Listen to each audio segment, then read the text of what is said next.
Welcome, everybody, to the PHDJ podcast. Kind of a special edition this week. Say hello, Joe. What's up? It's Joe. And you want to introduce our two guests? Sure. Well, I guess you're not watching on video, but we've got my man, Kevin Gaylor, DJ Kevro, all the way out on the West Coast. Got up early to record with us today from Musical Functions. And we got my man, Toryn Langford, PHDJ graduate, actually, and owner of Exquisite. Is it Entertainment or Sounds? Exquisite Sounds Entertainment. That's it. Yes, sir. Exquisite Sounds Entertainment, all the way down south in the big ATL. So we got our two special guests here with us today. Very good. Yeah, Toryn was just showing us his framed PHDJ degree. I mean, that thing looks like Yale quality. I really think most people have them still crumpled up on the bottom of their briefcase. But Toryn, and you said your wife, it is on the wall. Yeah, it's on the wall next to my MBA. So yes, bro. Important. Yes. And Kevin, I was reminded you and I met at the collective last year. Arizona. Yeah. Good conversation. Good conversation. We did have a conversation out in the parking lot, and that was a fun conversation. And I look forward to someday getting back to a world where you and I can have a conversation like that, and face to face instead of on Zoom. Yeah, exactly. Yes, sir. We have invited Kevin and Toryn on because we want to talk about inclusivity and equality, and I think. It's great to have two people on from our industry who are also African-American and who are, I think, brave enough to kind of take on this topic and just talk about it with two people who are white, Caucasian, and who are interested in just knowing what we can do to help, if anything, and do the right thing. Yeah. And I think it's a good place to just start this from saying that's our intention. So that's the main reason why we're approaching this hot topic, if you will. Yep. So how do we want to start, Mike? Joe, throw out the first question to our guests. So, I mean, again, you guys are listeners of the podcast. Y'all know what's up. I mean, Kev told me he's literally heard every episode. Toryn, I'm just going to assume the same, Toryn. You know, like, if the guy has a degree from here, he's heard every episode as well. And Kevin and I talked actually a couple weeks ago about separate same topic, different context. Had a gentleman's discussion late one night, and was it right after our protest song podcast? Yes, and an insensitive email that I didn't authorize that went out with a picture that didn't go with it, and just kind of a mess from a PR standpoint. And he was like, "Let me help you," and I was like, "Man, I blew it," and I just admitted it. And so we had a discussion that night, and it was actually kind of what sparked, this conversation that we're having today on the podcast episode. And, as listeners of the show, they know that our audience is mobile DJs. And so, we're kind of keeping it niche, if you will. And I guess the first thing we want to talk about is about representation within the industry. I mean, Kev, you want to kind of talk a little bit about how it is, how you think it should be, where we're going, where we need to be? Like, you kind of kick it off, and then we'll pass to Toryn, and we'll kind of go back and forth. Yeah, no problem, man. First off, thanks for having us on, and I think it's about having these conversations and making sure that, we're open to communication so that we can make sure that, we get a strong foothold in with our community, within the DJ community, at least, So I applaud you for that. And also, like I said, like I told you before, man, I applaud you for even reaching out to me. And really kind of, just not really saying, hey, I apologize, but hey, listen, let's talk about the post and what happened and all those things like that. So, man, we had a great conversation, the gentleman's conversation. So no one thinks that it was heated or anything like that. No, it was not. It was not. But speaking on representation, man, I just think that, when I think about representation, as far as in the DJ community, it's ensuring that we as DJs, single or multi-ops, kind of show that we're open to a wide variety of clientele. And kind of when we look at, having the faces that are in that space, in that luxury event space, kind of reflect, a wide variety, but also reflect that, there's some Black people in there. We go to a lot of conferences, and we spend a lot of money at these conferences, and we do do these things, but we never really see in leadership positions, people that look like us. That's a good point. I mean, I'm thinking back on the roster from last year, and, we had this conversation, you and I privately, a couple of weeks ago on the phone, and I kind of thought back on it, and I was like, he's right. You know what I mean? And so as a show producer, that's part of my job to rectify that next year. Unfortunately, I wish we were going to have it this year, but next year, you know what I mean? And so, and to be more open, like, all right, Kev, and to say, look, maybe I don't know the right person. Who is good? Who do you want to see? Who does Toryn want to see? Because I'll call them up. You know what I mean? It's like I've preached on this podcast before. It's all about the ask. You never know who we can get. You know what I mean? Like in any field, or not necessarily in any field, but in any tier, the highest level Vegas type DJ down to, the mobile operator in blah, blah, blah, Texas. You know what I mean? Like who do we need up there? And that's part of me owning it as the guy that helped put it together, Yeah.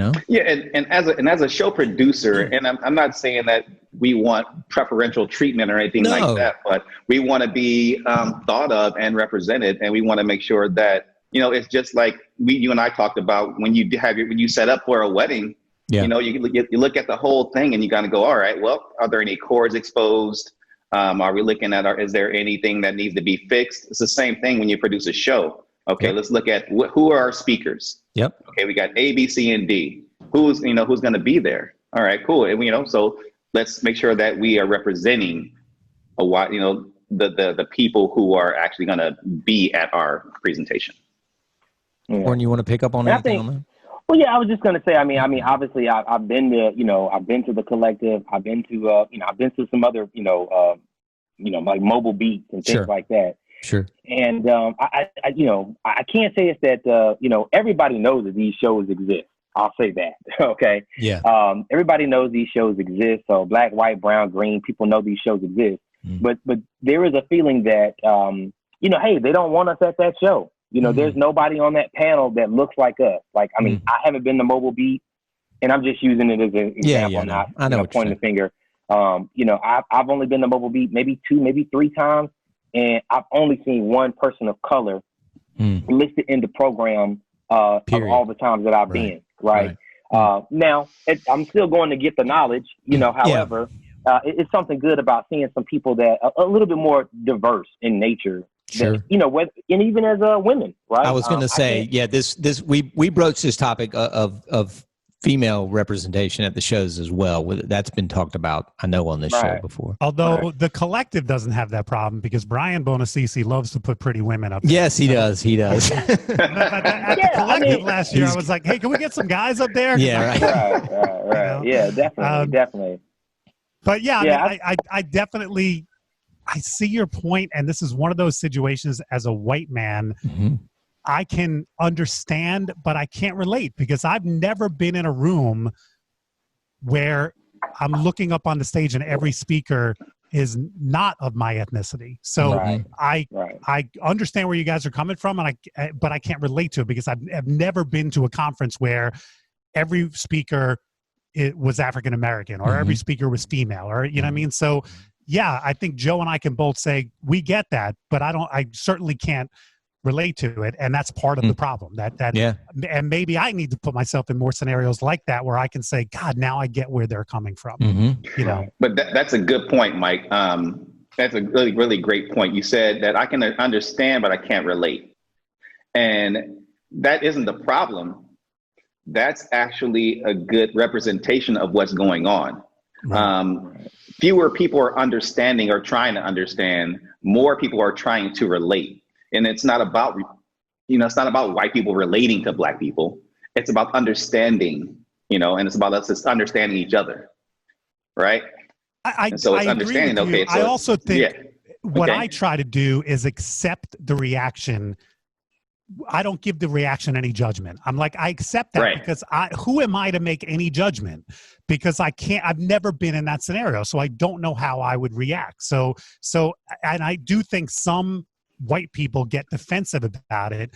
And I just want to go, slow your roll.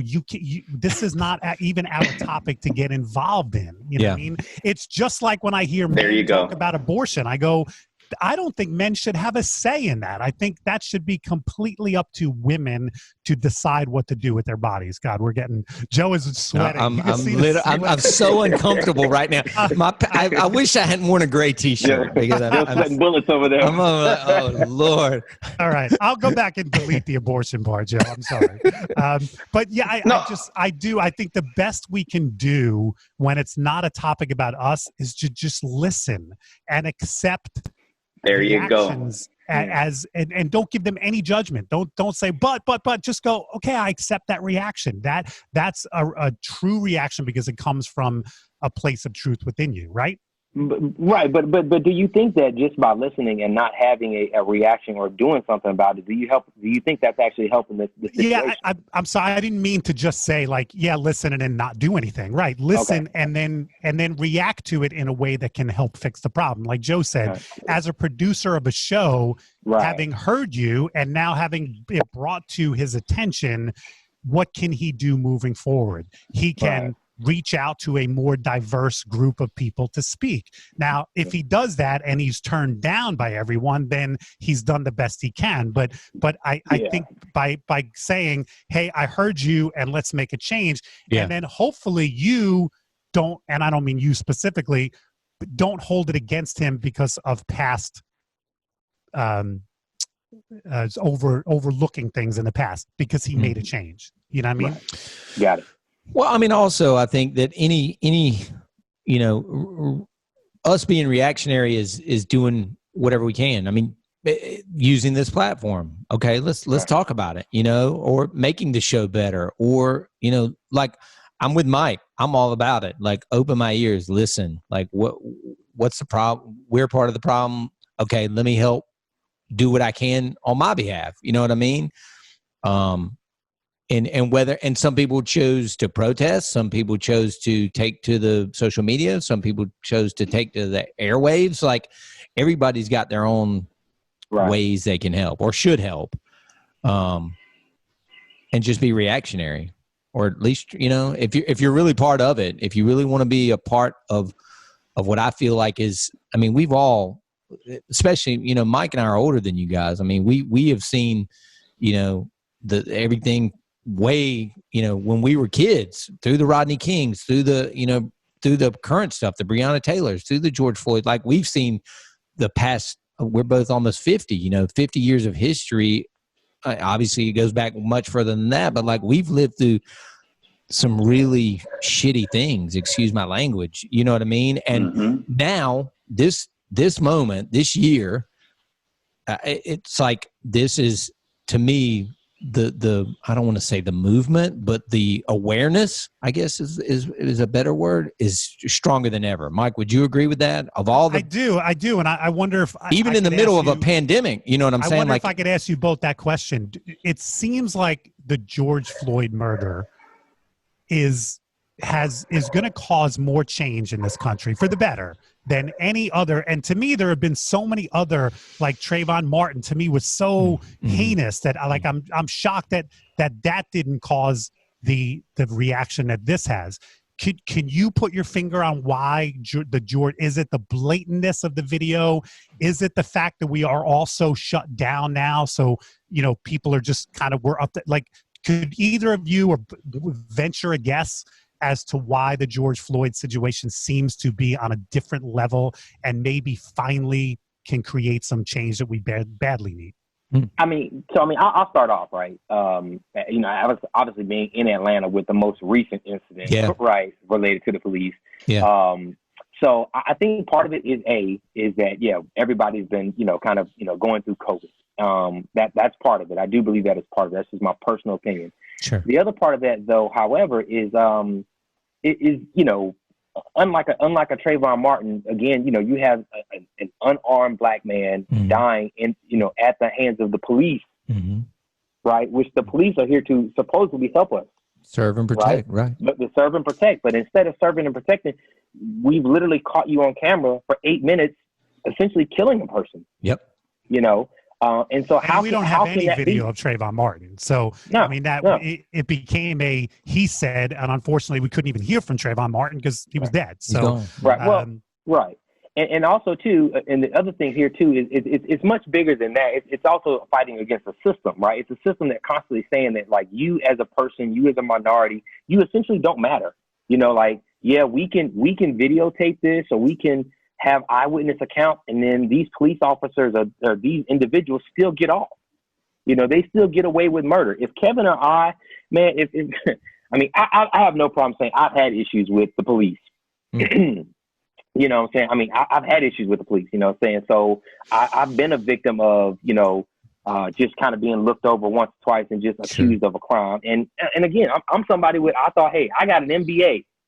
I'm above it all. Like, no, you're not. No, you're not. You know, Toryn, I posted on Facebook, when I get pulled over by a police officer, I kiss his ass because I want to get out of the ticket.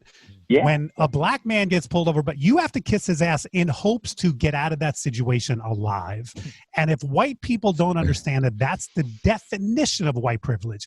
I don't have any fear for my health when I get pulled over. I'm trying to get out of a $125 ticket. So I'm going to, you know, kiss this officer's ass. You as a black man, when those lights light you up, you're like, fuck, is this going to be it? And it's horrible that we live in a country that there's that big of a, I mean, nobody should have that fear when they get pulled over by the cops, and you have to, and it's horrible. It really is. So, I mean, Kev, what are your thoughts? Can you venture a guess at why George Floyd seems to just be different than any other? Okay. Why? So yeah, I can speak on it. Look at me. I'm gonna piggyback on kind of what Toryn was saying. So before I get into that answer, let's think about you mentioned the example of being pulled over, right? Think about as a grown man, right? As a grown man, you're really, you know, you're a grown man at 25, you know, you're out paying your bills and sure. You should or even if you're, you should be 25 or 35, right? You're a grown man. And now you're pulled over and you're made to feel like a little boy, you know, and then that's when it goes back to, you know, the atrocities and then slavery and then all those things come up, you know, and they start to build up. And then, you know, now say if, you know, we did get pulled over and we, you know, got out of the ticket or whatever, there's still a feeling for us after the fact, like, man, that could have been it. And also, man, I'm a man. I lift weights. I do the manly things, you know what I mean, in quotations. But now, you know, I was made to feel like a little boy. You know, that does something to your psyche. Right.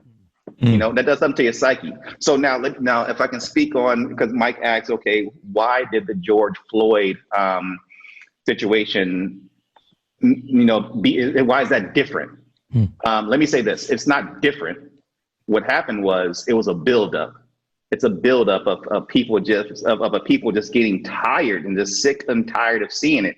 What's different is that the world finally caught on because there has been some progress. There has been some relationships. There has been some moving forward, as we can say a little bit. But the thing is, man, it's like it's this pressure. The world is sick and tired of seeing this. Now with social media and things like that, the world is more exposed to it. And so if you look at a lot of the posts, man, there's Breonna Taylor, there's Philando Castile, there's all these things that, you know, we're tired of going, okay, great, this happened. And then the next 30 days, something else happens and you forget about that. Because if you think about it, with the coronavirus pandemic and staying inside, no one really was mentioning Trayvon Martin anymore, right? And a lot of people talking about Breonna Taylor.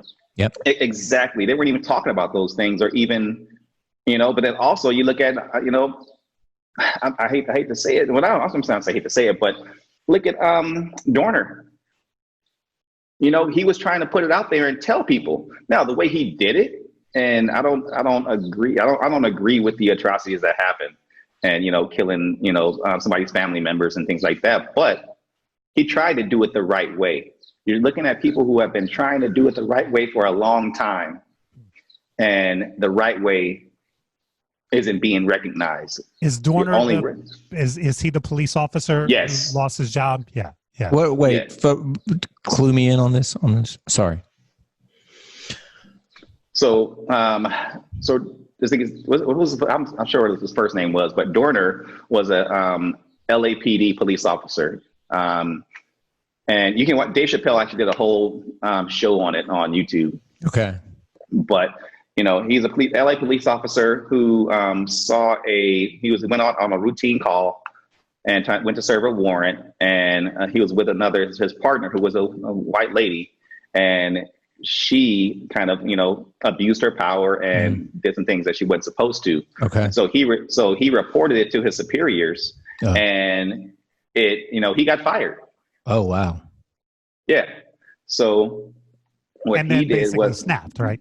Exactly. Oh, wow. So then he basically snapped and ended up, going on this killing spree, right. with a manifesto and everything like that. But it was geared towards the police. Right. Now, I don't have any insight to, what happened in the deep particulars, because no one's going to show that. But the thing is, it's just somebody who has been fed up. Yeah. Fed up with trying to do it the right way, but then, not being heard until this powder keg happens. Sure. Sure. And that's what happens. Like when you think about the riots that are happening, and now in the protests, a lot of people are saying, well, I don't agree with the riots, I don't agree with the looting, and hey, what I think about those business owners. But when you have a people who don't understand, who don't understand how to kind of rally and kind of get things in order, you just don't know, and that's all know how to do. When you've been in when you kept in a certain socioeconomic arena. Kevin, I don't know if you and I are connected on social media, but one of the posts I put up during the worst parts of the riots, and first of all, I made the point last week, I think the percentage of protesters versus rioters is probably more than 99-1. I think the vast majority of people, black, white, any color, were out there protesting. It's that small percentage. But what I put up was, while I don't agree with the rioters, if we had listened to this protest, maybe we wouldn't be here. And I put up a picture of Kaepernick kneeling. Oh, wow. I think a big part of the problem was he tried to get this into the national discussion in a way that was respectful, not violent, non-violent whatsoever. He knelt during the national anthem. And then other people moved that discussion to make it be about an insult to the military, an insult. Kaepernick never wanted it to be about that. He just wanted to bring attention to this now. So if you're unhappy with the protest, rewind 5 years, maybe we should have taken up the national debate when Kaepernick was asking us to, and other players, but he was really the face of that. When instead of being diverted with the, this is about the military. No, Kaepernick never made it about the military. He made it about the fact that police continue to abuse African Americans, and it just and the debate never happened. And that's one of the reasons why we are where we are. Correct?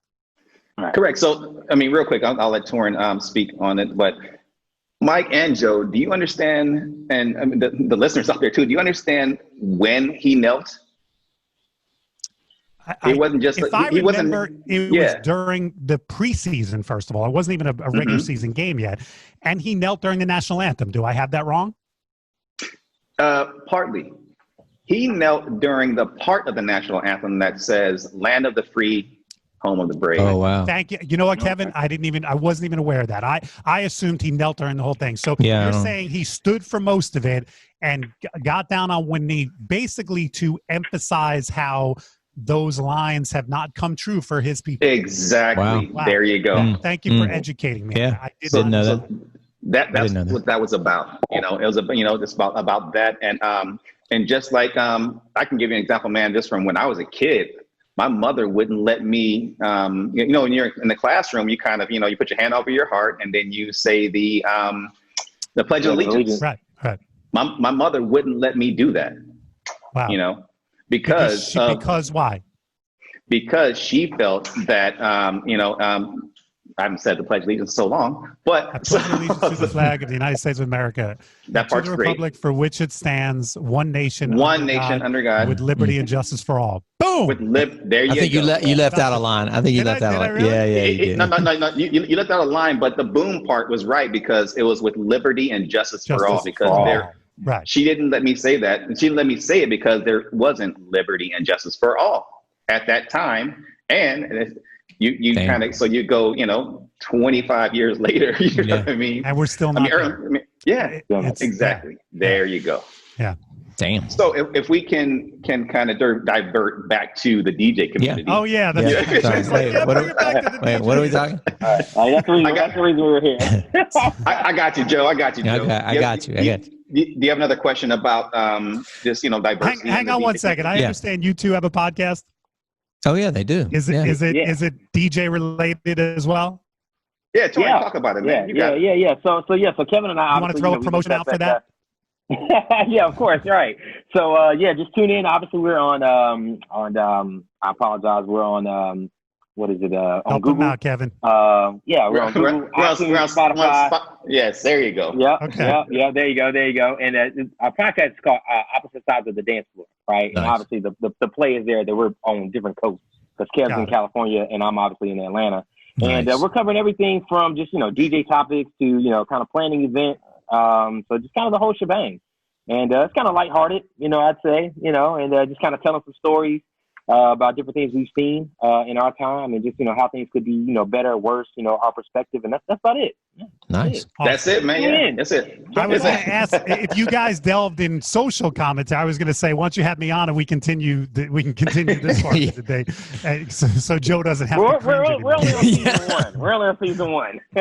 Oh, okay. Very good. Yeah, we're on season one, just 2 episodes in.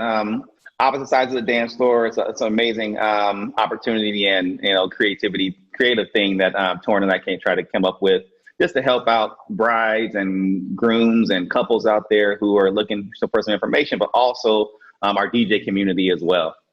Very cool. So, we will definitely check it out. So, how do we get back to the DJ industry here? Are we talking about? So we were talking about.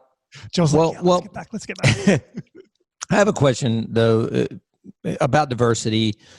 And the question was, how do we promote diversity within the space as DJs? Like, how do we promote it? But I guess one question, Toryn, I'll ask you, as somebody that, has been to the mobile beats and, obviously other things, other DJ conferences, what do you feel like, because we talked about kind of the stage, what do you feel like as the audience, as the DJs? Do you feel like there's a good representation of all ethnicities? I don't either. Right. I was thinking about that as we were talking about the stage presence, and then I'm thinking about usually sitting in the back of the room, paying attention half to Mike and his seminar. I'm just kidding. And just thinking about more than you give most people. So yeah, true. And looking at the sea of back of heads. Why do you think that is? I mean, I think it boils down to, I think part of it boils down to kind of feeling invited, right? And the reason why I say that is because I actually coincidentally just had this conversation in a Facebook group that I'm a part of, with some like Atlanta DJs, and they were kind of talking about mobile beat and just like, how, they don't want us there. And I'm like, hey guys, I've been to mobile beat a couple times. Yeah. But everybody's life experience is different. Sure. And I have no qualms telling people that my life experience it may be different than somebody else's. Sure. And I'm here to learn, so I'm going to seek out the knowledge and where it's at. But there is something about feeling welcome and invited. Like when I came to DJ Collective, for instance, like I've known you and Mike now for, I don't know, 5 or 6 years. 6 years, I think. Something like that. So I know if you're going to be there, I feel pretty comfortable. I know Brian B. I feel pretty comfortable with that. Yeah. And there were a few other people that I knew, so I felt pretty comfortable. But I think overall, as a whole, this section of the industry, if you will, it's not as inviting. Like it's almost like, well, hey, you know, I'm a mobile DJ. I got my website. I got this. I got that. And then it's like, you know, you kind of get on this pedestal, and it's like, not really, you know. So, you know, and then sometimes I think too is that those people kind of look down on the other people, you know, and I just think that it just doesn't feel very welcoming. It doesn't feel welcoming at all. Jeez.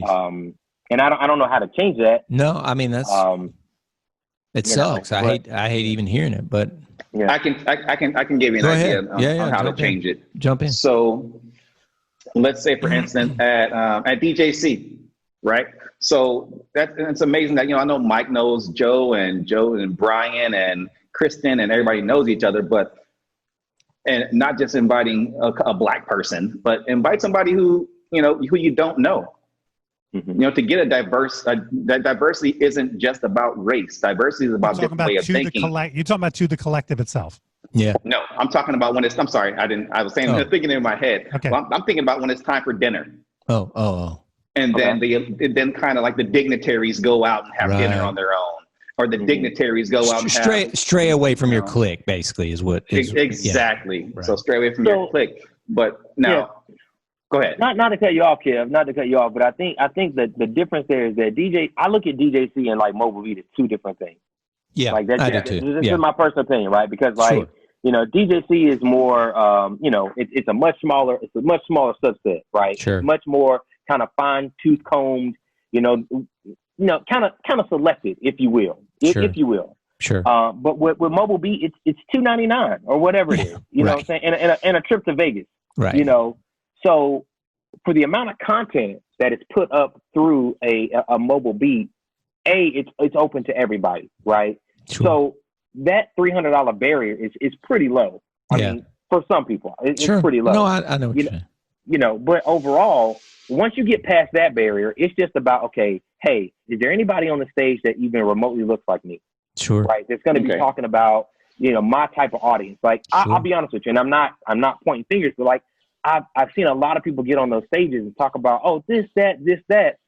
But nobody ever, you know, there's a difference in weddings. And Mike, I mean, you've been doing this for a long time. Joe, you've been doing this for a long time. Yeah. There is a difference in the weddings that take place amongst people. Sure. Whether they're Polish, whether they're Catholic, whether they're Indian, African-American. Middle East. Yeah. Exactly. So if we're looking at, say, if we're looking at mobile beat, we should be looking at like, hey, who is it in the Indian wedding industry that's killing it? That can come and talk about that. Who is it in the African American market that's doing a great job? Yeah, maybe it's Toryn, maybe it's Kev, maybe it's somebody else. I don't know. Right. You know. I think it is. I think it's Toryn and Kevin. This combo. But why don't we have them on the stage? You know what I mean? Or even like, you know, I think you guys. I know. Like Joe, I've seen pictures of weddings that you've done. I've seen weddings of pictures that Jason's done. I've seen weddings that, you know, Mike and his team have done. You know, if we're talking about like diversity and just making people feel welcome, we have to talk about all things, and we have to talk about all events, right? And it's not just the ones with Suzanne and Bob. You know, it's you know, Kithna and whoever, or you know, Shanika and Toryn, whoever it is. You know, so I mean, I just think we have to do a better job of really being all inclusive, in our presentations, and just you know, the people that are there. I mean, there are African American vendors. I've never seen a vendor of color at Mobile Beat. Period. God, I'm searching my memory, Toryn. I think you might be right. I am. Yeah, I mean, I've seen like them work the booth, but I've never seen somebody that's like, "Hey, I'm an owner." And maybe there isn't one. I don't know. Right. You know, but somebody owns something. I beg to differ. From the Zoom calls and the meetings that we've had and seen, there are tons of owners out there. So we can't kind of give an out when saying that maybe there aren't any out there. We know for sure that they're out there, especially in Atlanta. Yeah. So even if Mobile Beat's happening in Vegas, you know, go out and seek it. That's how we're saying. So when it comes to diversity, I think we have to be intentional. So with promoting a diverse way of thinking, but also being intentional about, you know, including Black people and Black culture. Sure. You know, and Kevin, I would never try to answer for any of the promoters, Mobile Beat, DJ Times, anything like that. But I know from, like Joe referenced, there was a similar debate about gender equality and amongst speakers. And there were a few women, I think it was before last year's show, that said there's not one woman speaker. And I know Mobile Beat kind of, I don't want to say hid behind, but their answer to that was, we don't reach out to speakers, they reach out to us. So they basically were saying, we only accept people who have already submitted, blah, blah, blah. So I'm not saying I think that that's an acceptable excuse, but I think if you had that discussion with a promoter, that's probably what you would hear. And I hear that, but it's their responsibility. That, they're shunning their rescibility. You have a responsibility as a promoter. Well, that's why I said women hide behind, because I do think part of it is it's easy to hide behind that as an excuse. You could just say, look, we accept all people, but right. we can only accept who reaches out to us. Well, why not be a little bit more proactive? Why not say, here's the lineup like they do at Collective? And am I right to say the Bonus CC decides most of the speakers at that, Joe, or is it You are correct. Yeah. So I think Brian says to himself, I have a vision for the speaker roster at my show, and now it's up to me to be proactive and make that happen. I would agree with you. We can't let them off the hook, but I think that that's what you would hear, that they just say, well, it's not really up to us. We take all income. And I'll even say this, man, as somebody that's spoken at all the DJ conferences, the ones in the United States. I'm not the international guy that Mike is per se, but I'll say this. I mean, I can't tell you how many times I've missed that. I never knew when the submission was, and I go, hey, what up? Can I speak this year? And they're like, oh, you missed that. That was 2 months ago. Everybody's already, the whole roster has been assigned. We just hadn't released it yet. And I'm like, wait a minute, like, why didn't you reach out to me? So I agree. I mean, as somebody coming, don't want to point fingers at any particular show at all, but as somebody that does have a show, I got to do better. Joe, this episode is not about you being persecuted. That's not where we're going with this. Good. I'm going to walk away from this feeling bad for Joe Bunn. Okay. No, we need to make some change to give Joe a chance. No, do not. I'm going to do better. I'm just telling you that. All right. So let's get to kind of the third part of this. And again, not what's the goal of this phone call or this podcast. Like, what is the goal? Like, what should be the mindset? Like Kevin and I said, like in this, I'm kind of looking at a text chain that he and I had started. Like, what should be the goal? Like, what should we be doing going?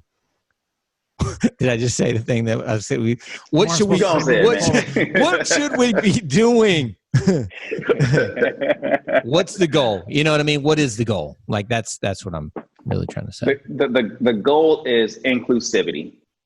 That's what it is. It's inclusivity. Okay. It's we have a phrase that we say, like, just no longer setting ourselves on fire by ourselves, meaning Black culture, to keep others warm. Yeah.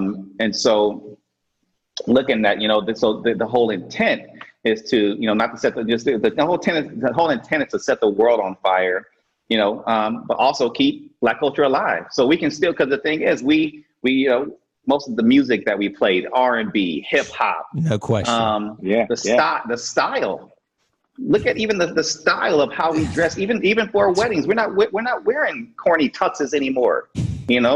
There's some more styles thing going on. Yeah. Man, you better stop it. Anyway, so anyway, like I'm saying,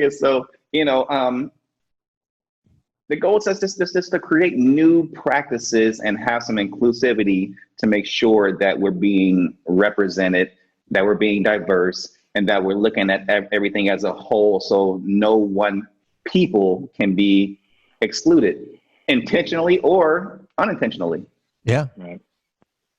I still, man, and maybe it's me as a parent, and this is just my opinion, man. I've never understood racism. I just don't get it, man. I see that y'all have brown skin, and I see that I have this pasty, freckly white skin, but other than that, I don't get it, man. I don't know. I'm saying that, and I'm saying that from a parent perspective.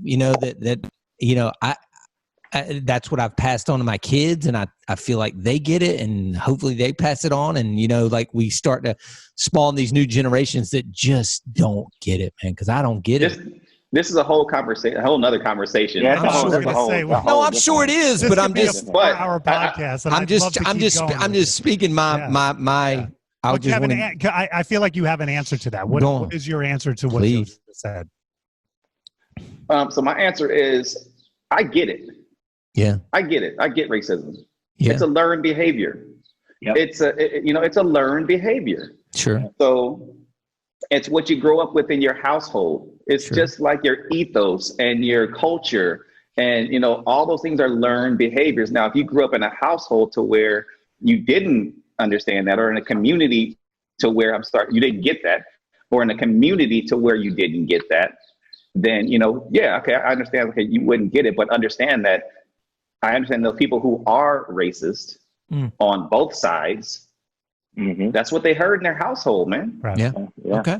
And I think it's very similar to families of abuse. You know, most people who abuse children, if you look at their past, they were abused, and their parents who abused them were abused. And so you get to the point where you go, at what generation can we finally make it stop? Somebody has to make it stop. Yep. And hopefully, I mean, I can't say anything good is going to come out of George Floyd's murder, because it shouldn't have had to happen that way. But he's already gone, and that's horrible. But hopefully, if something can come out of it, it's that maybe this is the final one, that some people who have that history of racism in their DNA, in their family, can finally go, well, why? Like Joe doesn't see it. I don't see it. I grew up in New York City. I'm one of the, you know, one of you just said that they never saw a vendor of color at a show. And I really had to search my brain, mainly because that's not something I look at. When I walk down a row of vendors, I'm looking at the equipment and the deals and blah, blah, blah. I'm not going, oh, here's a white guy, here's a black guy here.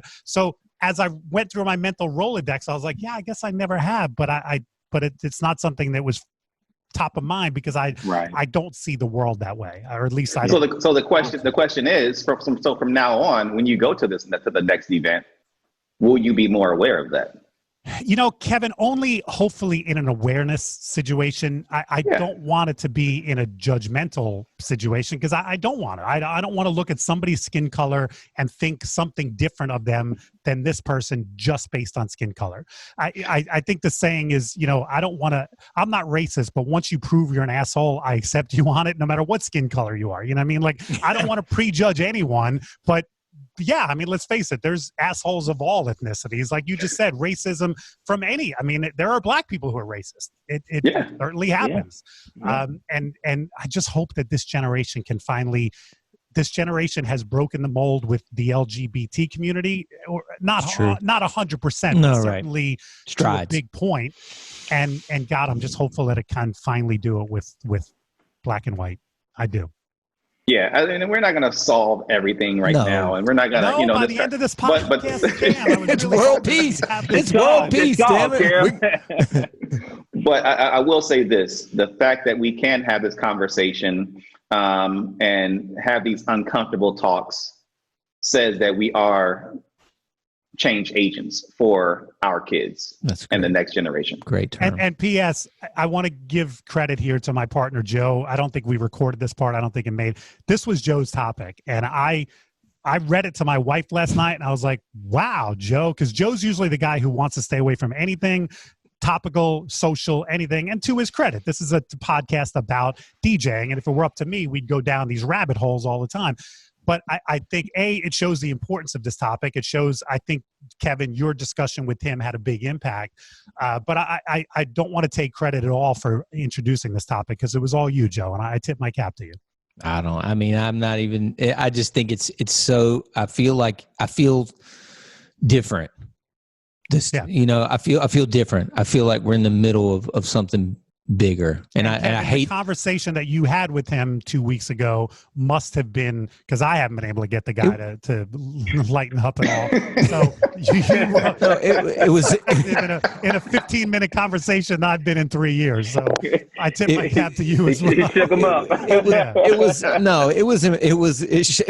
shook me up. It was impactful, but just, you know, just seeing what's going on in, downtown Raleigh. Toryn, you and I have not been able to get on the DJ's Vault live stream. I don't know what it is, man.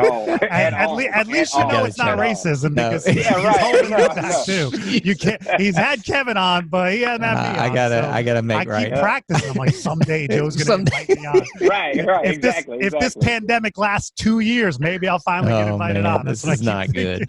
I gotta fix this. Oh man. Any final words, guys? I don't think you got to let Toryn. Do you have, what is the goal? Can you answer that too? I think I diverted things.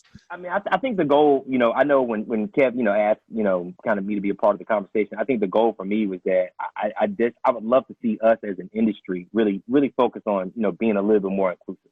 That's just my personal wish or personal, what I'd love to see. And I think it does start with these shows. I think it starts with, obviously, like you guys are obviously, on the forefront of like education and kind of, putting stuff out there for, and a lot of people listen to like you guys and others, and I think it would just be great if, we had the people at the top, just kind of just showing or rallying behind that we've got to do a better job. I'm not saying it's going to change overnight, but just if we showed or we just put that 10, that 20% in of that, we can do more, we can be better, we can be better. That's all you can ask for. So, I mean, that was my want out of it. Inclusion, man. That's the like the key word from this last third of the show, I feel like, man. Yeah. Yes, sir. Awesome. All right, gentlemen, I can't thank y'all enough for being on. Tell us your podcast again, because I want to make sure I get it and tune in. All right. Kevin, I'm going to let you take it away. Yes, sir. Our podcast is DJ Kevro and DJ Toryn, opposite sides of the dance floor. DJ Kevro, I'm in California, and DJ Toryn is in Atlanta, Georgia. And, we're just here to offer some wedding DJ tales and tips. And how regularly do you drop one? Every 2 weeks. We drop one every other Tuesday. We just dropped one yesterday, and then it'll be in 2 more weeks. We'll drop another one. Very cool. Nice. Very cool. Check it out. Find it wherever you listen to podcasts, guys. Thank you all for being on. Seriously, man. Really appreciate it. Thank you for using the platform. Man. Great conversation today. Great conversation. Yes, Mike, any last words? No, I think this was fantastic. I'd love to do a part 2 if you guys want. You're welcome back here anytime. Awesome. My last word is amazing. Put Mike Walter on the Joe Bunn Vault live stream. Toryn, you first. I follow you. I'm not doing it until you get on. All right. I got to rectify this, obviously, people. All right, guys. Thank y'all. It's Dom's fault. It's Dom's fault. Exactly. Is that Joe's out all the time? Yes, absolutely. That comes up in the chat every Friday. It's Tom's fault. All right, guys. Thank y'all again. Guys. Take care. Thanks, guys. Appreciate it. All right. Take care. Bye.